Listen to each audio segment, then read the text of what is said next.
교재 32페이지입니다. 시편 기자는 가나안에 거주하던 족속을 심판하고 옮겨 심은 포도나무처럼 이스라엘 백성이 가나안에서 무성한 가지를 뻗치도록 하신 역사를 기억합니다. 이스라엘은 그저 말씀에 순종해서 나갔을 뿐이고 모든 것은 하나님께서 친히 행하셨습니다. 하나님을 기뻐할 때 승리하였고 하나님을 의지하지 않을 때 패배하였습니다. 전쟁을 앞두고 역사를 기억하며 하나님을 왕으로 고백합니다. 다시 승리를 안겨주실 분도 하나님이심을 고백합니다. 하나님은 어떤 무기와도 비교할 수 없는 위력으로 전쟁을 승리로 이끄십니다. 이것은 하나님을 의지하는 자만이 경험할 수 있는 특별한 은혜입니다. 45편 4절의 놀라운 일이란 하나님이 왕을 통해 이루실 승전의 모습입니다. 하나님이 함께 하시면 탁월한 왕이 됩니다. 이 44편과 45편은 그 배경을 우리가 잘 생각을 해봐야 합니다. 44편은 학자들이 추정하기로는 그 이스라엘의 남유다와 북이스라엘에 있을 때 남유다 대부분 왕들이 하나님 앞에 우상 섬기고 악을 행했는데 그 중에서 하나님 앞에 그래도 선하게 선 왕 중에 히스기야 왕이 있습니다. 그래서 히스기야 왕이 전쟁을 앞두고 하나님 앞에 기도로 드린 시가 44편입니다. 그리고 여러분 45편을 읽어보면 분위기가 전혀 다르지요. 왕에 대해서 끊임없이 찬양을 합니다. 45편은 그 왕의 결혼식을 축하하는 백성들의 시입니다. 자, 이렇게 생각하시고 이제 말씀을 한번 생각을 해보겠습니다. 일단 그 44편을 한번 생각해 보면 우리가 구약시대 히스기야 왕 때 있었던 일을 한번 기억을 해보십시오. 히스기야 왕이 하나님을 잘 믿었는데 히스기야 왕 당시에 주위에 큰 강대국이 있었습니다. 아수르였습니다. 아수르. 그 아수르의 왕 산헤립이 세력을 확장하기 위해서 계속 남진 정책을 펴니다. 그 남유다하고 전쟁을 펼치려고 하죠. 그런데 남유다 입장에서는 큰 나라 산헤립 아수르가 전쟁을 걸어오는 게 얼마나 불안했겠습니까? 왕 입장에서. 그런데 그 아수르가 부흥하기 전에 그 지역에 제일 부흥한 나라가 애굽이었습니다. 그러니까 히스기야는 야, 이거 그렇구나. 안 되겠다. 아수르가 내려와서 우리나라를 집어삼킬 수 있으니 하나님 앞에 기도하기보다는 그 당시 선대 왕들도 애굽하고 화친 정책을 맺는 겁니다. 그러니까 애굽하고 남유다 연합 전선을 형성해서 이 아수르 왕을 대적하겠다. 이렇게 된 거죠. 그런데 그게 하나님 보시기에 바른 행동이 아닙니다. 하나님 앞에 기도하고 하나님께만 매달려야 되는데 인간적인 생각으로 다른 나라와 화친해서 아수르 왕을 제압하겠다. 그래서 1차 전쟁에서 크게 집니다. 그 낙심이 됐겠죠. 그래서 2차 전쟁을 앞두고 이제 다시 하나님께 기도하는 내용이 44편입니다. 자, 그래서 여러분 첫 번째 기도 제목은 그것입니다. 여러분도 이럴 때 있지요. 야, 내가 지금 너무 힘들다. 불안하다. 하나님이 정말 나와 함께 하시나? 여러분이 히스기야 왕이라고 생각해 보십시오. 자신이 하나님 앞에 바로 서지 않으면 나라가 풍전등화의 위기가 있는데 얼마나 불안했겠습니까? 그때 히스기야 왕이 택한 방법. 자, 44편 1절 2절입니다. 자, 함께 읽어봅니다. 시작. 하나님이여, 주께서 우리 조상들의 날 곧 옛날에 행하신 일을 그들이 우리에게 일러주매 우리가 우리 귀로 들었나이다. 주께서 주의 손으로 뭇 백성을 내쫓으시고 우리 조상들을 이 땅에 뿌리박게 하시며 주께서 다른 민족들은 고달프게 하시고 우리 조상들은 번성하게 하셨나이다. 아멘. 첫 번째 오늘 본문의 교훈은 지금 힘들고 어려울 때 과거의 은혜를 기억하게 하소서 하는 겁니다. 과거의 은혜를 기억하게 하소서. 야, 하나님이 정말 나를 사랑하시면 내가 왜 이렇게 인생이 어려운가, 힘든가 이럴 때 다윗도 그런 방법을 썼지요. 오늘 히스기야 왕도 어떻게 고백합니까? 과거의 역사를 쭉 생각을 해보니까 힘들고 어려울 때 하나님은 늘 우리 조상들과 함께 하셨다. 그걸 통해서 위로를 얻는 겁니다. 여러분, 우리가 성경을 읽는 목적 중에 하나가 여기에 있습니다. 성경은 사실은 수천 년 전에, 특별히 구약은 이스라엘 백성들의 역사입니다. 수천 년 전에 이스라엘 백성의 역사를 지금 내가 읽는 게 무슨 의미가 있나, 그렇게 생각할 수 있는데, 그리고 아이들이 그렇게 질문할 수 있는데 결코 그렇지 않습니다. 아브라함의 하나님, 아브라함이 그 어렵고 힘들 때 함께 하셨구나. 이삭이 힘들고 어려울 때 하나님이 함께 해주셨구나. 야곱이 힘들고 어려울 때 함께 해주셨구나. 그렇구나. 내가 하나님을 부르면 아브라함의 하나님이 나의 하나님이시고, 이삭의 하나님이 나의 하나님이시고, 야곱의 하나님이 나의 하나님이시구나. 그 히스기야는 지금 힘들고 어렵지만 과거 우리 조상들의 위기 가운데 하나님이 도우셨다. 이걸 분명하게 기억하는 겁니다. 그래서 삶이 힘들고 어려울수록 우리가 해야 할 일은 하나님 말씀을 읽는 것인 줄로 믿습니다. 그래서 먼 이스라엘의 족장들 가운데 하나님이 위기 때마다 함께 하셨으니 딱 그 말씀 붙잡고 지금 히스기야가 기도하는 거죠. 하나님, 과거 우리 조상들의 어려움 가운데 함께 하셨으니 오늘의 이 위기 가운데 함께 하심을 흔들림 없이 믿게 하여 주옵소서. 그래서 여러분들도 때로 힘들고 어려울 때 여러분의 자손들이 기도하는 게 무슨 의미가 있나요? 이런 질문할 때마다 하나님 말씀을 읽고 위기 가운데 함께 하신 하나님을 분명히 깨닫는 자가 되게 하여 주옵소서. 기도하시는 여러분과 여러분의 가족 되시기를 주님 이름으로 축복합니다. 첫 번째 교훈입니다. 힘들 때 과거의 하나님의 은혜를 기억하는 자가 되게 하옵소서. 두 번째 기도 제목, 지금도 하나님만 바라보게 하소서. 과거의 교훈을 얻었으니 지금 하나님 붙잡고 기도하면 하나님께서 도와주시리라 하는 것이지요. 자, 44편 9절 말씀. 자, 9절 말씀 함께 읽습니다. 시작. 그러나 이제는 주께서 우리를 버려 욕을 당하게 하시고 우리 군대와 함께 나아가지 아니하시나이다. 아멘. 이게 현실입니다. 불안한 거죠. 하나님, 우리 군대와 함께 하지 않으시는군요. 너무너무 힘듭니다. 마음이 힘들다고 고백하면서 뭐라고 고백하느냐. 자, 뒤편을 보십시오. 44편에 23절부터 26절까지. 이렇게 하나님 앞에 힘들지만 이렇게 다시 기도합니다. 주여 깨소서, 어찌하여 주무시나이까? 일어나시고 우리를 영원히 버리지 마소서.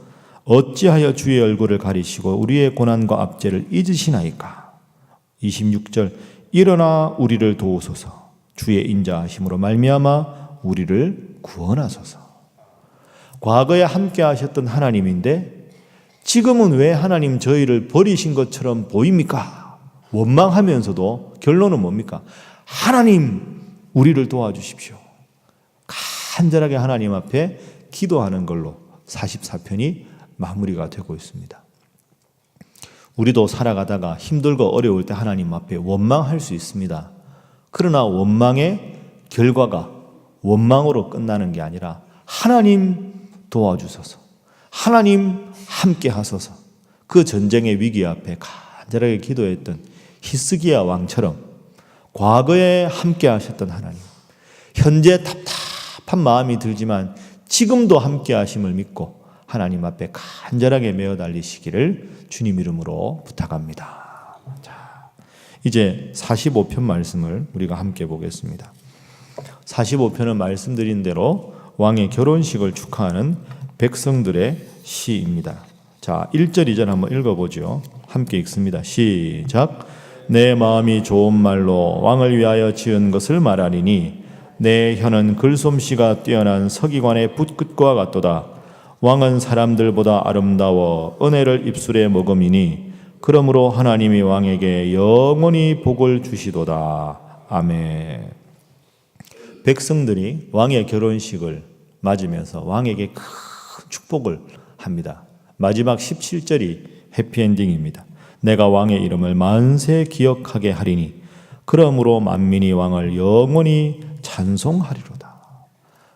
이 왕은 참 행복한 왕이지요. 백성들이 내가 왕의 이름을 만세 기억하겠습니다. 만민이 왕을 영원히 찬송하겠습니다. 이 얼마나 아름다운 모습입니까? 그 45편을 통해서는 우리가 이렇게 기도하면 좋겠습니다. 하나님, 우리 신일교회가 목사들, 목회자들과 성도들끼리 서로를 축복하는 교회가 되게 하여 주옵소서. 이 왕이 얼마나 행복하겠습니까? 그럼 이 왕은 또 얼마나 백성들이 이렇게까지 자신을 축하해 주는데 얼마나 백성들을 사랑하면서 통치하겠습니까? 이게 하나님의 교회가 해야 할. 여러분이 여전도 하면 임원들은 회원들을 더 높이고 회원들은 임원들을 더 섬기고 구역장은 구역원을 더 높이고 구역원은 구역장을 더 높이고 평신도는 목회자를 존경하고 목회자는 평신도를 더 높이고 그래서 우리 신일교회가 이런 아름다운 시편이 흘러넘치는 교회가 되기를 주님 이름으로 축복합니다. 이 얼마나 아름답고 좋은 내용입니까? 여러분들도 그래서 늘 여러분 앞에서 사역하시는 분들, 임원들, 그 다음에 구역장, 교구장, 부구역장, 남녀 선교에 계신 분들, 그리고 우리 당회, 재직회 서로를 위해서 열심히 기도하실 이유가 여기에 있습니다. 제가 이게 조금 지난 일인데요. 제가 약간 좀 어처구니 없는, 제 입장에서는 어처구니 없는데 여러분이 한번 기억을 해보면 제가 교구장 모임에 이 말씀 드린 적이 있는데요. 지난 8월 15일 날이 광복절이었습니다. 8월 15일이 광복절이라 제가 남북 통일에 대해서 설교를 하는 게 8월 13일이었습니다. 우리 교회가 실향민이 많고 해서 여러분 기억해 보시면 그날 제가 영상을 꽤 길게 틀었습니다. 무슨 영상인지 기억하세요? 뉴욕 필하모닉 오케스트라가 평양에 가서 아리랑을 앵콜송으로 한 걸 앞부분에 보고 그 다음에 뒷부분에 가서 아리랑이 미국 교회 찬송가다. 그렇게 하고 우리가 물련 동산 대신에 전부 일어나서 아리랑 곡조에 맞춘 그 성경 찬송가를 주보 보면서 다 함께 부르면서 제가 언젠가 남북의 통일이 되면 남한과 북한의 우리 사랑하는 실향민들의 가족들이 다 신일교회에서 모여서 함께 예배드릴 때 무슨 곡을 부르겠습니까? 이 아리랑 곡조는 다 아는 곡조인데 이걸로 찬송가를 부르면 얼마나 은혜롭겠습니까? 그렇게 하고 이제 그날 예배를 마쳤습니다. 아마 여러분 기억하실 겁니다.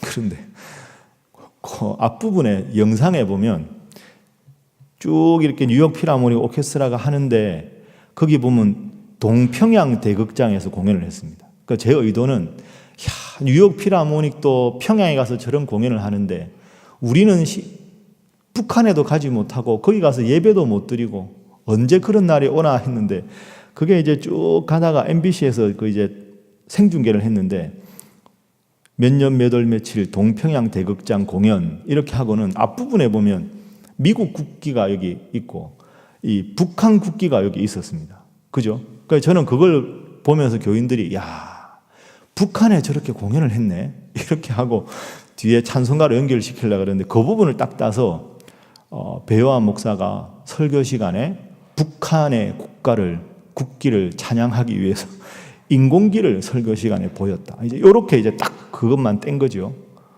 설교 시간에 인공기를 보인 목사다. 거기서 한 단계 더 나가가지고 특정 신문만 늘 구독한다. 한 단계 더 나가서 종북 좌파가 아닐지 모른다. 한 단계 더 나가서 북한의 김정은 정권에 대해서 매우 우호적일지도 모른다. 이게 너무 북한의 김정은 정권은 하나님 앞에 심판받아야 될 정권이죠. 하나님 역사의 주관자인데 핵을 믿고 이렇게 우리 모두를 공경에 빠뜨리는 저런 정권이 어떻게 우호적인 정권일 수 있습니까? 입장 차이를 떠나서 그래야죠. 요즘에 신문 구독하는 사람이 어디 있습니까? 인터넷에 보면 다 나오는데 그러니까 이게 참 재밌죠. 인공기, 무슨 신문, 그 다음에 종북 좌파, 김정은 찬양.